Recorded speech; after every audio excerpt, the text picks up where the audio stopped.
नमस्कार दोस्तों, यह आध्यात्मिक डिक्टेशन है और यह डिक्टेशन में आने वाले शब्द हैं। तो चलिए इनकी आउटलाइंस बनाते हैं।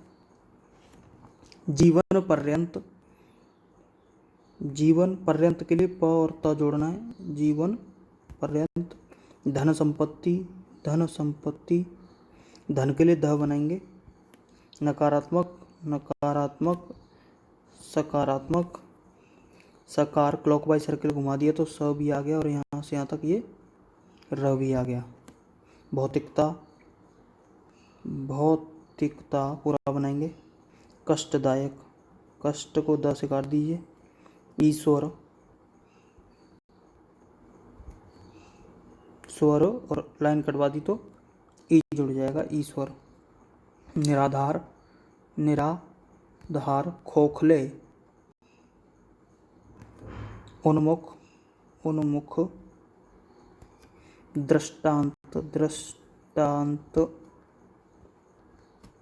शिकंजे, आशावान, ऐसे बना सकते हैं या आशावान, इस तरीके से बना सकते हैं। तो चलिए दोस्तों, डिक्टेशन शुरू करते हैं। यह डिक्टेशन आध्यात्मिक रहेगी।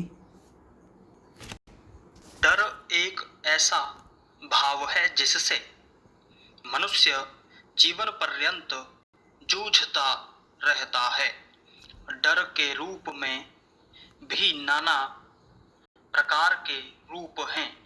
किसी को अपने धन संपत्ति को खोने का डर सताता है तो किसी को अपनी प्रतिष्ठा। इसके विभिन्न रूप हो सकते हैं, लेकिन मूल भाव वही है। वैसे तो डर को मूल रूप से नकारात्मक भाव माना जाता है, परंतु कुछ अर्थों में यह सकारात्मक भी होता है।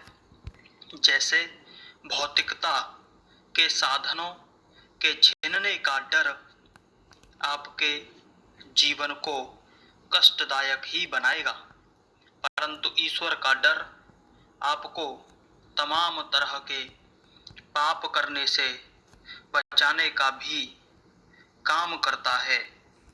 वैसे अधिकांश डर निराधार और खोखले होते हैं। हम अपने जीवन में जिन चीजों से डरते हैं उनमें से अधिकांश का कोई ठोस आधार नहीं होता। ऐसे में यदि उनका कुछ संकल्प के साथ हम सामना करें तो हम न केवल उनसे उबर सकते हैं बल्कि अपने जीवन को सही दिशा की ओर उन्मुख कर दूसरों के लिए दृष्टांत भी पेश कर सकते हैं। यह जितनी जल्दी शुरू किया जाए उतना ही बेहतर। किसी भी डर को दूर करने का पहला कदम यही है कि उसे लेकर यह दृढ़ भाव उत्पन्न करना कि इससे पार पाया जा सकता है। आप डर से डरें अवश्य, लेकिन उसके समक्ष घुटने कभी न टेकें। इसमें बस यह बात ध्यान रखनी है कि डर को खत्म करने के लिए सबसे बड़ा काम संकल्प के साथ यह तय करना होगा कि मैं अब चिंता और डर के बस में नहीं रहना चाहता। मैं अपने मन से चिंता और डर को बाहर निकालना चाहता हूँ। अब मैं उनके शिकंजे में नहीं रहना चाहता। मैं इसी समय निर्णय लेता हूँ और यह संकल्प करता हूँ कि भीतर बैठे भय को बाहर निकाल कर फेंक दूंगा।